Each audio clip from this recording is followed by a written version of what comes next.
Tantor Audio, a division of Recorded Books, presents Apocalyptic, Book 2, by Baileigh Higgins, narrated by Kristin James.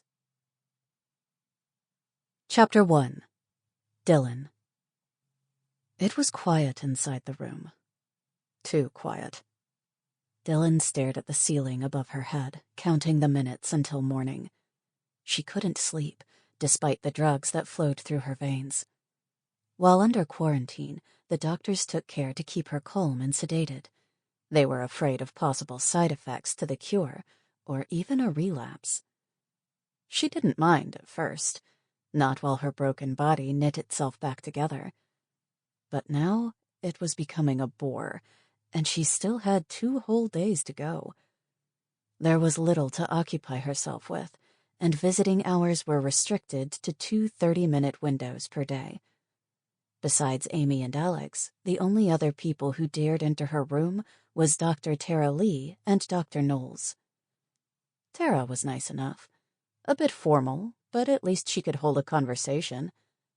Dr. Knowles, however, now there was a man born with a stick up his ass. She supposed it was a blessing that she had the place all to herself. No coughing, groaning, or snoring interrupting her sleep. And yet tonight, the silence felt threatening. Faint moonlight streamed through the blinds that covered the single window, casting the room in shades of silver and gray. But the light couldn't reach everywhere, and there in the corners lay the darkness. She stared at one such corner, her mouth dry with fear. The blackness pulsed and grew, reaching out with quivering tentacles to feed on her weakness. To her drug-soaked brain, it looked like a crouching beast ready to pounce on her shaking form. "Oh, come on," Dylan muttered. She'd never been afraid of the dark. Ever. With a determined grunt, she tossed aside her blankets and walked toward the small cubicle that formed a bathroom. It boasted a wash basin and toilet. Nothing else. After emptying her bladder, she washed her face and hands with soap. The cold water revived her senses, chasing away the fog caused by sleep and drugs. Dylan stared at her reflection in the mirror. She looked awful. Her hair desperately needed a wash, and deep shadows rimmed her eyes. During her trip and illness, she'd lost a lot of weight, and it wasn't pretty. Her bones jutted outward from her ribs and hips, while the fat had been chiseled from her cheeks until she resembled the Grim Reaper himself. Man, I'd kill for a smoke. The urge for a cigarette hit her out of nowhere, and she tried to remember when last she'd had one. Back in Springfield, maybe? Too long. I might as well give it up now. On a whim, she decided to take a shower. Grabbing a towel, soap, and toothbrush, she walked across the room and knocked on the door. "Nurse, are you there?" After a few seconds, the sharp clicking of heels on the tiled floor announced the arrival of the night nurse, accompanied by a security guard. The lock clicked, and the door swung open to reveal a middle-aged head woman with a dour expression. "Yes, can I help you?" "I'd like to take a shower, please," Dylan said. The nurse frowned, and her disapproval was evident. "Can't it wait until morning?" "I have physiotherapy in the morning," Dylan said. "Besides, it's after 3 already, and I could use a bath." The nurse hesitated. "Fine, but don't use too much water. We are on strict rations." "Yes, ma'am," Dylan replied in a dry tone of voice. "And don't get that arm wet. The last thing we need is for it to get infected again," the nurse added. "George will keep watch outside and escort you back to your room when you're done." Dylan shrugged. "As long as he doesn't spy on me, it's cool."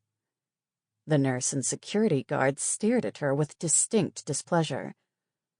"I'm certain he would never do such a thing."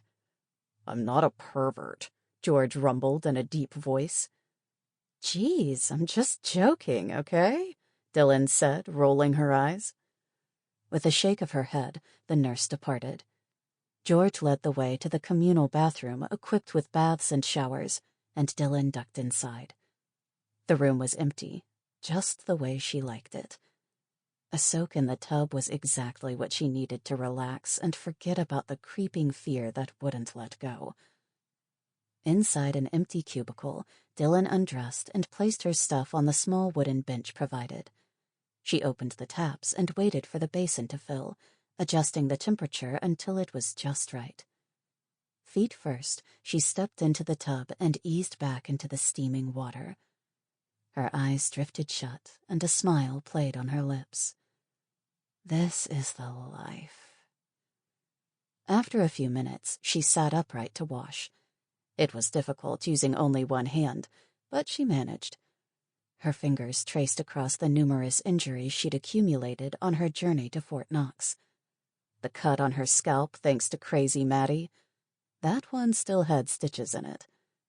Another one on her forehead and a jagged slash across her palm, both due to Frankie's zombie boyfriend. At least they'd closed up, forming thin scars she'd carry for life. She was healing, but slowly, and had yet to regain her former vitality. Her bitten arm, wrapped tightly in bandages, dangled over the side. She didn't have to see it to know what it looked like. Dr. Knowles had done the best he could, but the man was no plastic surgeon. It was a hack job, the damaged tissue brutally cut away, and the remnants stitched together until the arm looked like a Frankenstein special. Dylan shuddered. It was a constant reminder of how close she'd come to death and insanity. A memory she'd much rather forget.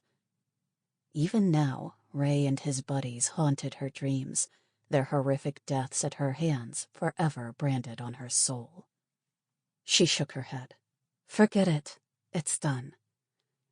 Dylan quickly rinsed her hair, mindful of George at the door. If she took too long, he'd come looking for her. They were all scared of her. Scared and wary. At first, she couldn't understand why.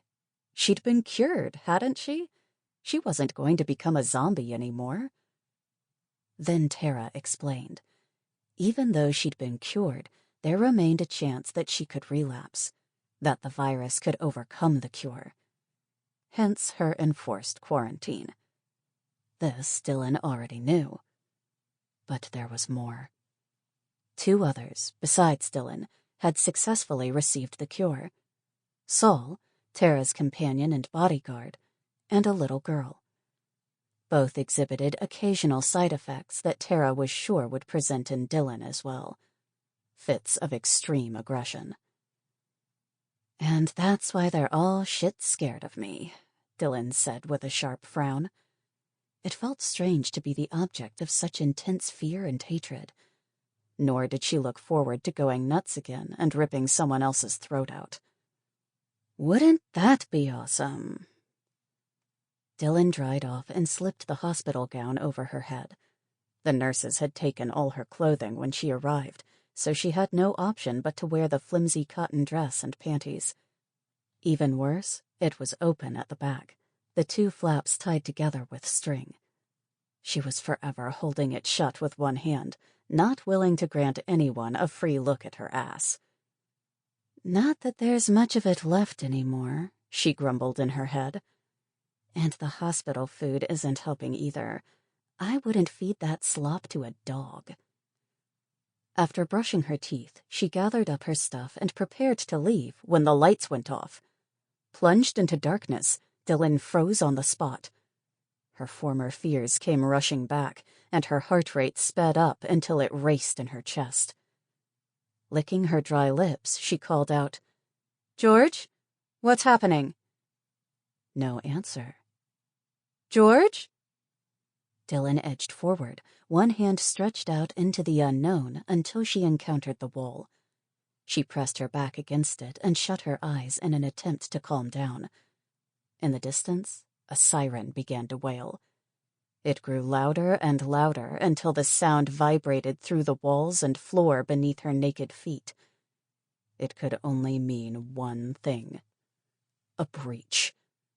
No, it can't be. Not here. "It's supposed to be safe here," Dylan whispered, her voice harsh in her ears. Terror flooded her veins. She'd been warned about the siren. It meant that the infected had breached the compound. They were inside. She crept sideways on trembling legs, arms stretched out until she felt the door beneath her fingertips. Her hand gripped the handle, and she cracked it open an inch. Inky darkness met her eyes. "George?"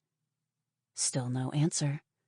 Her anxiety ratcheted up several knots. Where could he be? "George!" Still nothing but the echo of her voice up and down the passage. The hair on the back of her head rose, and goosebumps pebbled her skin. Then the backup generators kicked in, and the lights in the hallway flickered on, much to her relief. She looked to either side. The place was deserted, with no signs of George or the nurse. Where were they? What was happening? The siren continued its wailing cry, and Dylan knew she was in trouble. They all were. Shit, what now? I've got no clothes, no weapons? And what about Alex and Amy? Thinking about her friends calmed her galloping heart, and she was able to focus on the situation at hand. Her brain switched into survival mode, and she remembered something she'd seen a few days ago. On silent feet, she jogged to the spot until she reached it. Bolted to the wall was a red box with an axe inside. One of those break glass in case of emergency boxes. Ditching the soap and toothpaste, she wrapped the towel around her fist and smashed the glass with one solid blow. After clearing away any sharp bits, she plucked out the axe, hefting it with both hands. It wasn't a gun, but it was better than nothing. Faint cries emitted from the occupied ward across the hall as other patients woke up from the noise. The door opened, and an older woman stuck her head through the opening. "What's going on?" Dylan shrugged. "I'm not sure, ma'am, but you'd better go inside and barricade the door from the inside." "Is it an attack?" the woman asked. "I think so, ma'am, but I'm sure the soldiers will sort it out. In the meantime, stay inside and block the doors," Dylan said with more confidence than she felt. "I'll go have a look outside and find out what's happening." The woman eyed the axe in Dylan's hands and nodded. "All right, but be careful." "I will, ma'am. Thanks." The woman disappeared back into the ward, and the noise of dragging furniture sounded soon after. At least they were following her instructions, and it should keep them safe for the time being. Dylan turned away and looked down the hall. Going back to her room served no purpose. There was nothing there that she could use. No clothes, no weapons, nothing. Nor did she feel like cowering behind its door, waiting for the inevitable. That left the nursing station. There's got to be someone there, or something I can use at least. With slow steps, Dylan walked down the hall with the axe held ready to strike. The lights dipped in and out, alternating between utter darkness and a feeble glow. Her pulse quickened as her brain imagined terrifying horrors lurking around every corner. Her tongue darted out to touch her dry lips, and goosebumps pebbled her arms. Finally, she reached the end of the passage. A set of double doors were propped wide open and led to a small waiting room. She peered into the murky space beyond the opening. Chairs lined the walls, and a coffee table sported a couple of dog-eared magazines. Her destination, the nursing station, lay to the far left. It was a simple counter bolted to the wall and topped with computer monitors. Dylan narrowed her gaze, studying the space with minute attention. Not a single person was in sight, and nothing seemed out of place, but instinct warned her that she wasn't alone. Gripping the axe tightly, she walked toward the station, placing each foot with care. Thick carpet replaced the cold tiles, muffling her footsteps. As she drew closer, low grunts and snuffling met her ears. It sounded like a pig feeding at a trough. With supreme reluctance, Dylan edged around the corner of the counter. Her foot landed in a thick puddle of fluid, and she froze. Her eyes darted down, and bile rose up her throat as the lights flickered on again. Blood. She was standing in a pool of blood. She lifted her gaze, and they fixed on the crooked figure of a man hunched over the lifeless body of George. The former guard stared at her, mute in death, while the zombie tugged at his guts with curved fingers. Beyond them lay the head nurse, her uniform no longer white, but crimson. Her throat gaped open, the bones of her spine shining through the tendrils of torn flesh and sinew. Dylan stared at the tableau of horror for several seconds, not daring to breathe. The zombie was right in front of her, so close she could reach out and touch him. With infinite care, she lifted the axe above her head. At the last second, the soaked carpet beneath her foot squelched when her weight shifted. The infected man whirled around and snarled. As quick as a striking snake, he leaped. Before she could blink, he was on her, and they tumbled to the ground in a whirl of arms and legs. Dylan hit the ground hard, and the air left her lungs in a pained exhalation. She held on to the axe with both hands, desperate to keep the zombie at bay. He wriggled on top of her, his teeth snapping at her face, and his fingers clutched at her shoulders. Twisting to the side, she kneed him in the ribs, dislodging him for a brief second. As he lost his grip, she smashed the axe into his mouth. A couple of teeth broke from the impact, sending the infected into a frenzy of vicious snarls. Blood and spit sprayed across her face, but she couldn't back down. With the axe head clamped between his jaws, she wrestled the zombie to the side and got 1 foot underneath her. She ducked when he swung at her head, and his fist narrowly missed her temple. Another hit landed on her shoulder, and she grunted from the force of the blow. Her arm went numb, but dared not let up for even a millisecond. Dylan pulled back her weapon and struck again, using all of her strength. The zombie fell backward, his mouth a gaping hole filled with shattered fangs. The moment she was free, she brought the axe down on his head. At the same time, he lunged upward. The blade sunk into his forehead with a dull thunk, and his eyes rolled back in their sockets. For a single, breathless moment, they were suspended in the act of death. Then the axe slid free, and the infected collapsed to the floor, still at last. Dylan scrambled to her feet, breathing hard. The fight had taken its toll, and her limbs quivered with exhaustion. The stitches on her forearm burned beneath the bandages. Hopefully they were still intact, unlike her nerves. "Holy shit, I can't believe it. I'm still alive." But movement caught the edge of her vision, and she turned, her heart jumping in her throat. Next to the counter stood George. His eyes were as black as night, and his hands were curled into fists the size of dinner plates. Behind him, the head nurse was getting to her feet, her head swaying back and forth on her ravaged neck. Both honed in on her fragile form with predatory instinct. Their lips peeled back, and they roared with insane hunger. In that instant, Dylan knew she was as good as dead. Rage took the place of fear. If she was going to die, she might as well go down fighting. She raised the axe and screamed with defiance. "Come on, you fucking zombies! Show me what you've got!" Chapter 2. Tara. Tara blinked at the computer screen. The letters blurred in front of her face, and her eyes burned with exhaustion.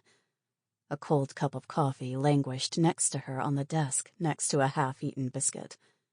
She yawned and checked her watch. Crap, is it that late already? It was after 3 in the morning, and she was still in the lab. Saul was going to kill her. Ordinarily, he gave her a lot of leeway. He was just as invested in the cure as she was, after all. But even he drew the line at all-nighters. As her self-appointed guardian, he made sure she didn't run herself into the ground, workaholic that she was. He got overprotective at times, domineering. But Tara didn't mind. It was nice to have someone around who cared about her. Someone who had her back no matter what. Tara frowned. Speaking of which, where is Saul? He should have dragged me out of here ages ago. Working on autopilot, she backed up her latest research and tucked the removable hard drive into her pocket. She'd learned her lesson in the Congo. Now she carried her work with her wherever she went. It was too valuable to lose, no matter how many times she hit a wall. The virus was tricky. It kept adapting, learning, changing. In the Congo, it became airborne, which enabled it to spread rapidly across the globe, especially with the 72-hour incubation period. Sick people were able to travel and work in the early stages, infecting others. The remaining population proved resistant to the airborne strain, but none were immune to a bite. The concentration of the virus in a zombie's saliva was too potent.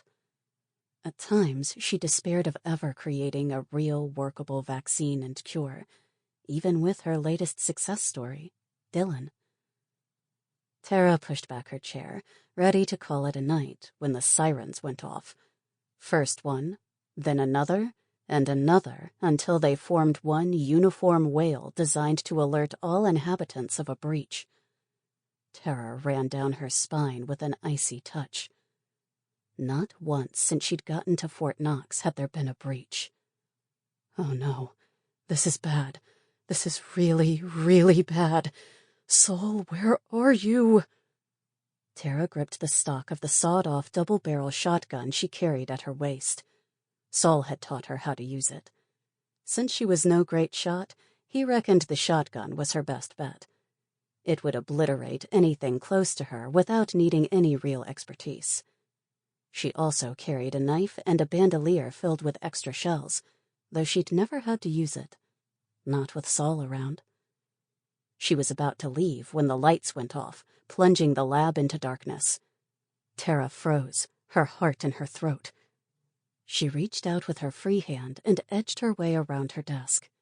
She had to find Saul. Who knew how bad the breach was?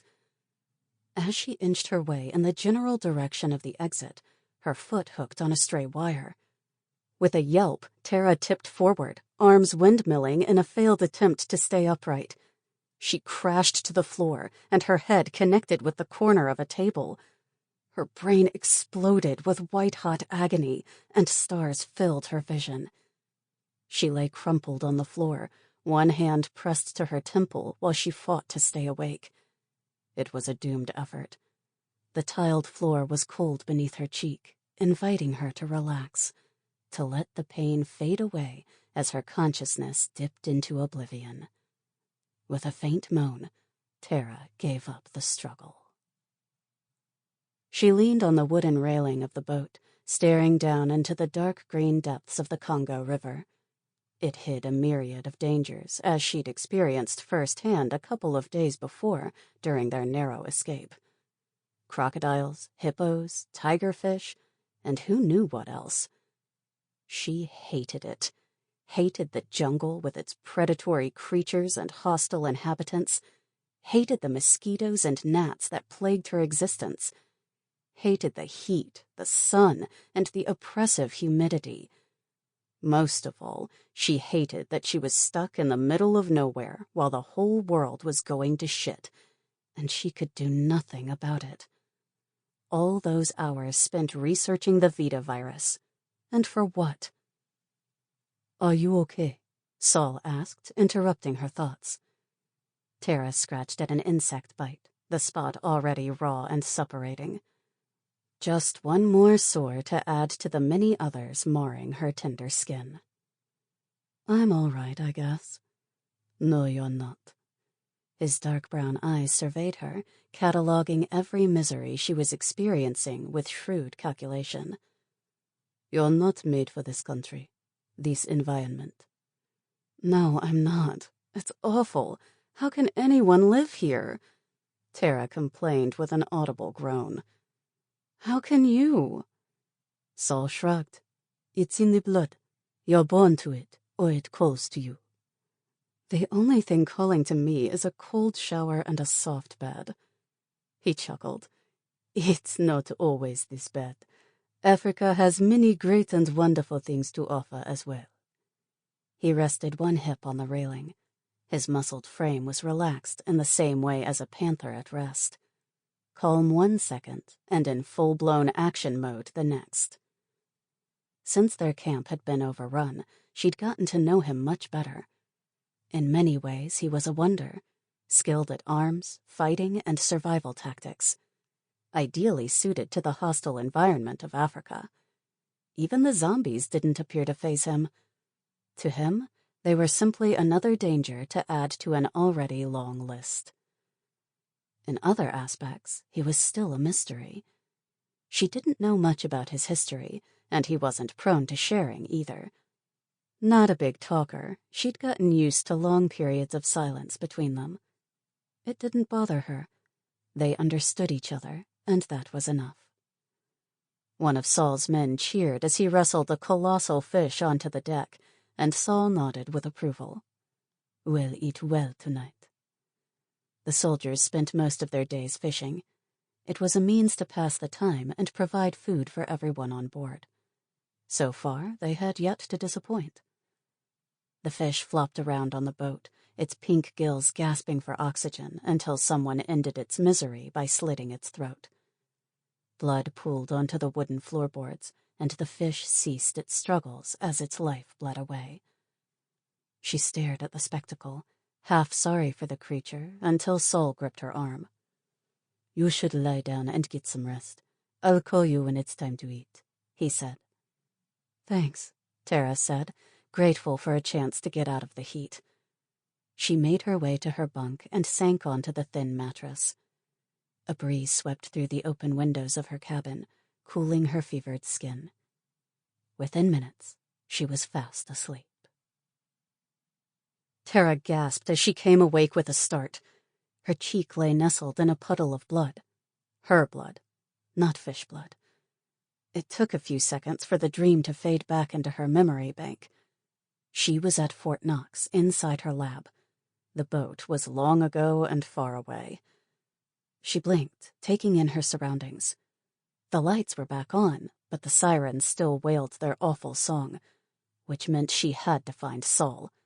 They had to get out of there before the fort was overrun. My research! Tara stifled a groan as she sat upright, one hand pressed to the bleeding lump on her temple. It hurt like mad, and her head swam until she wanted to puke. The sirens weren't helping much either. They melded with the throbbing pain until she thought she'd pass out again. Suddenly, a chair scraped across the floor, and an inhuman shriek cut through the air. She stopped moving, her eyes wide with fright. One of the infected was inside her lab. While she'd been passed out on the floor, it had made its way into the facility. In an instant, her mind cleared as adrenaline coursed through her veins. Dropping low to the ground, Tara peered underneath the tables and counters, looking for the infected. Her eyes fixed on a pair of booted feet running up and down the length of the room. One of the guards, probably. She knew what he was doing. He was hunting, searching for prey. And when he found her, he would kill her. Tara closed her eyes for a brief moment, gathering the courage to act. She picked up her fallen gun and gripped it with both hands. She'd never killed before, not even an infected. It hadn't been necessary with Saul always around to protect her. But he wasn't here. She was alone, and she had to defend herself and her work. She made a swift calculation in her head. Her gun wouldn't be accurate at that range. She needed to draw the zombie closer. Close enough for a shot to the head. It was now or never. She tensed her muscles and jumped to her feet. Over here! The zombie charged. The distance between them closed. Chairs, desks, notepads, and electronics went flying. Her finger trembled on the trigger, and she itched to pull it. Come on, come on. When the infected was almost upon her, she took the shot. A blast of iron pellets tore through the zombie's head, and its face disintegrated into a cloud of blood, bone, and brains. The The corpse fell to the ground where it lay twitching. Tara stared at the gore. Sample complete. Ready to continue?